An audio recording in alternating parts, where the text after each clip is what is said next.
রমজান মাসে সময় কাটানোর জন্য টেলিভিশন দেখা, ক্যারাম বোর্ড, দাবা, লুডো খেলা যাবে কি না?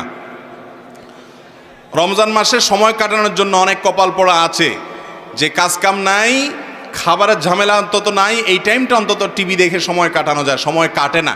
আমাদের হাতে এত সময় যে এটা কাটানোর জন্য আমাদের লুডো খেলা লাগে, ক্যারাম খেলা লাগে এবং টিভি দেখা লাগে।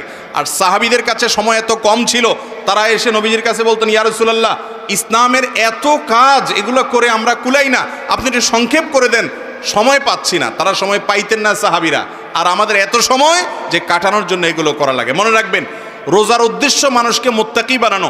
যে ব্যক্তি রমজান রোজা রেখে টেলিভিশনে হারাম জিনিস দেখে, মোবাইলে হারাম জিনিস দেখে এবং এই যে লুডো, দাবা যেগুলো খেলা হাদিসের আলোকে নিষিদ্ধ, এই সমস্ত খেলাধুলার মধ্যে যে ব্যক্তি সময় অপচয় করে, ওই ব্যক্তির রোজা উপবাস থাকা ছাড়া আর কিছুই নয়।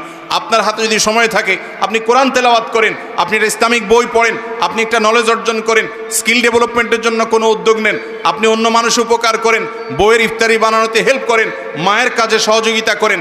কাজের অভাব নেই।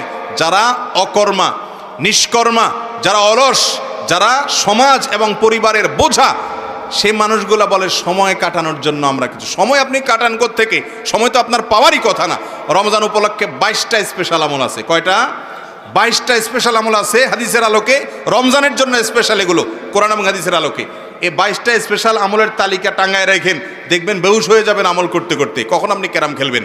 অতএব রোজা রেখে এগুলো করা জায়েজ নাই।